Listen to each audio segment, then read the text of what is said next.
హైదరాబాద్ కేపీహెచ్బీలో యువకుడి ఆత్మహత్య కలకలం రేపింది. మృతుడు ఏపీలోని అనంతపురం జిల్లా పొట్లూరు మండలం చెర్లోపల్లికి చెందిన వనమల లోకేష్ గా గుర్తించారు. లోకేష్ ఓ యువతితో 2 ఏళ్లుగా ప్రేమలో ఉన్నాడు. పెళ్లి చేసుకుందామని ఏర్పాట్లు కూడా చేసుకున్నారు. అంతలోని యువకుడు బలవన్మరణానికి పాల్పడడంతో అంతా షాక్ అయ్యారు. గండి మైసమ్మ ప్రాంతంలో లోకేష్ ఆ యువతి ఫార్మా కంపెనీలో పనిచేస్తున్నారు. వివాహం చేసుకోవాలనుకున్నారు.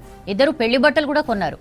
నిన్న ఉదయం కేపీహెచ్బీ పిఎస్ పరిధిలోని అడ్డగుట్టలో ఓయో గది తీసుకున్నారు. యువకుడు లోకేష్ పెళ్లి బట్టలు వేసుకున్నాడు. మధ్యాహ్నం సమయంలో తాను పెళ్లి బట్టల్లో ఉన్నానని చెప్పి భోజనం తీసుకురమ్మని యువతిని బయటకు పంపాడు. భోజనం తీసుకుని యువతి గదికి వెళ్లి తలుపు కొట్టగా స్పందించలేదు. ఎంతకీ తలుపులు తీయకపోవడంతో యువతి తన స్నేహితులకు ఫోన్ చేసింది. వారొచ్చి ఓయో సిబ్బంది సాయంతో తలుపులు పగలగొట్టి చూశారు.